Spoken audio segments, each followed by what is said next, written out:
넓이에 대해서 정리할 거야. 우선 넓이를 알기 위해서는 길이에 대해서 알아야겠지. 길이의 단위는 여러 가지가 있어. 지금의 단위는 공식적으로 미터법을 사용하고 있어. 지금 보여지는 길이는 사실 같은 길이로 표시했지만 단위에 따라서 실제 길이는 달라지겠지? 이렇게 단위가 없는 1이라는 길이를 8개 연결했어. 단위가 cm라면 길이는 8cm, 1m라면 8m가 되겠어. 단위를 꼭 써줘야 하는 것 알겠지? 단위 없이 사용할 거야. 단위는 나중에 붙여준다고 생각해보자. 항상 같은 단위를 사용한다고 생각해야 해. 만약 센티미터 단위를 쓰는데 미터가 들어간다면 단위를 맞추기 위해서 100cm라고 써야 해. 길이는 직선으로 연결되어 있는 것, 즉 선분만이 길이를 구할 수 있어. 이러한 도형은 길이를 잴 수 없겠지. 길이를 확인하기 위해서는 직선 형태로 만들어야 해. 그래야 1이 몇 개 들어가는지 확인 가능하니까. 이렇게 직선으로 만들고 나서 1이 몇 개 들어가는지 확인해.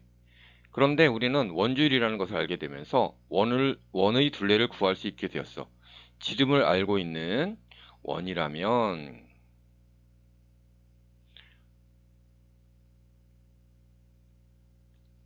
원의 지름 대 원의 둘레의 길이는 1대 파이라는 것으로 원주율로 그 길이를 구할 수 있어.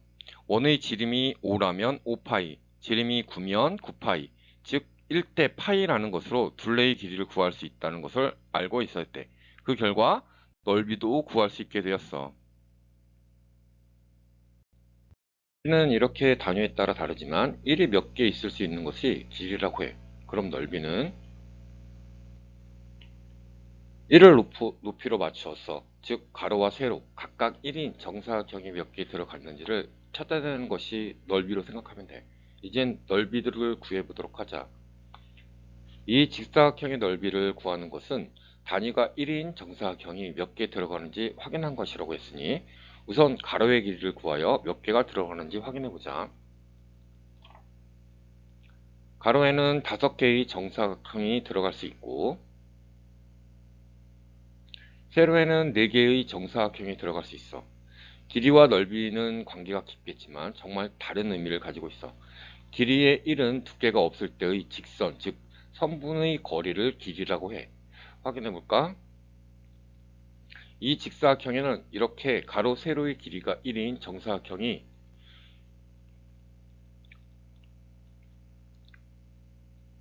20개가 들어갔지. 가로 곱하기 세로로 5 곱하기 4는 22 넓이라는 것이야.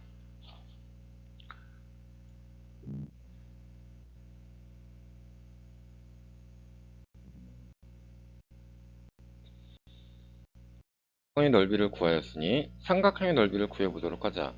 삼각형의 넓이는 정사각형이 들어가지 못할 거야. 하지만 지금 보이는 사각형의 넓이는 구할 수 있었지. 그리고 이 사각형의 반인 넓이는 구할 수 있을 거야. 직각삼각형의 넓이라는 것. 물론 사각형의 반이므로 직각이란 것 확인해야겠지. 그래서 직각삼각형의 넓이는 사각형의 넓이의 반이란 거야. 삼각형의 넓이는 가로 곱하기 세로의 2분의 1 이것이 삼각형의 넓이 공식이야. 또한 다른 것도 보면 수직으로 꼭지점까지 올린 길이가 높이지 그리고 이 높이에 의해서 양쪽의 사각형들이 반들이 합이라는 것도 보일 거야. 그래서 수직을 찾아야 한다. 사각형 안의 삼각형들은 밑변 곱하기 높이 그리고 2분의 1을 찾았어.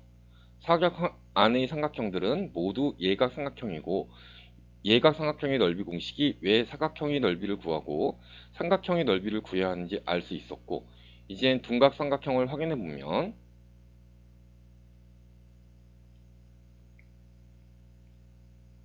둔각삼각형의 넓이도 밑변의 수직인 변의 길이 곱하기 높이 그리고 2분의 1이었지. 확인해 보야겠지. 밑변의 길이와 높이의 길이를 이렇게 찾아야 한다는 것 잊으면 안 되겠어.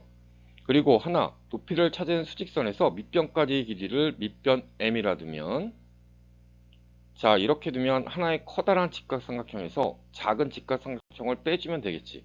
식으로 쓰면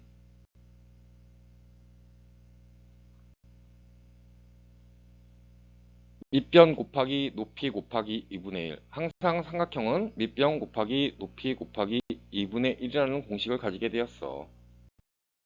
직사각형의 넓이에서 삼각형의 넓이가 나왔고 밑변의 길이는 변의 길이야. 하지만 높이, 즉 세로의 길이가 중요한데 세로의 길이는 밑변의 수직인 선이 중요하다는 거지. 평행선을 긋는 연습을 하는 것도 중요해. 평행선까지의 거리는 항상 같다는 것이 중요하겠지. 다각형의 넓이는 직사각형 그리고 삼각형의 넓이를 가지고 구할 수 있어야 한다는 거야. 높이는 즉 밑변과 평행선까지의 거리가 중요해. 평행사변형의 넓이를 구해보도록 하자.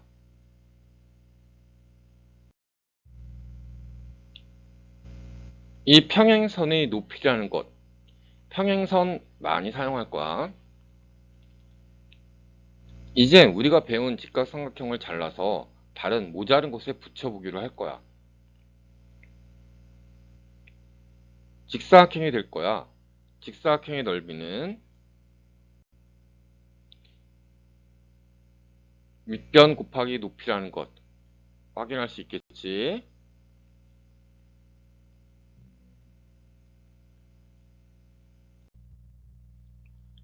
사다리꼴은 평행사변형처럼 직각삼각형을 잘라서 붙여 직사각형을 만들 수가 없어.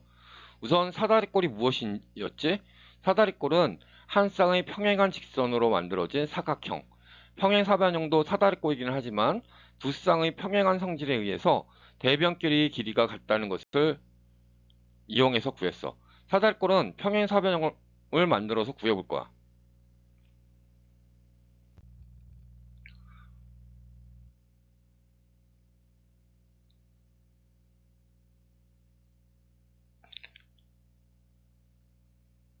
평행사변형이 만들어진다면 만들어진 평행사변형은 사다리꼴 두 개의 합이겠지? 또한 만들어진 평행사변형의 밑변은 사다리꼴이 밑변 더하기 윗변이겠지.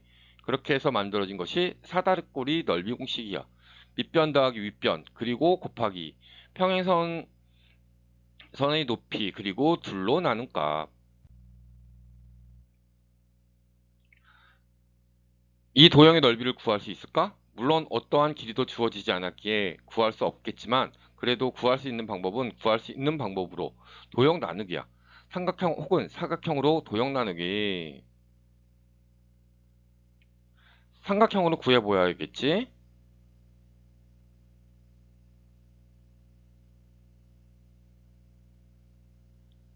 이렇게도 나누어 보았어. 내가 구할 수 있는 밑변과 높이가 어떤 것인지에 따라서 나누는 방법이 달라지겠어.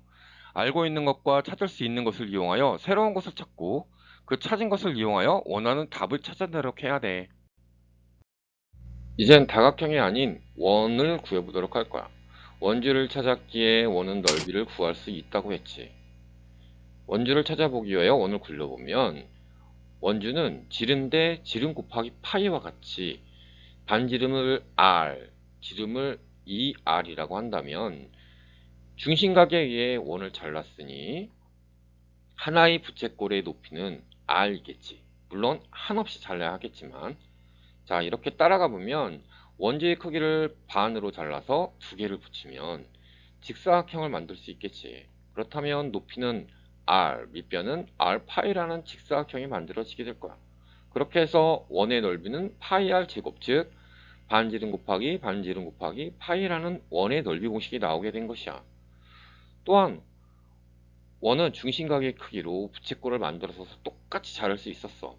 그렇게 해서 나온 부채꼴의 넓이는 원을 각의 크기로 자를 때의 크기로 보아 원의 넓이 곱하기 360분의 부채꼴의 각의 크기로 부채꼴의 넓이를 구할 수 있을 거야.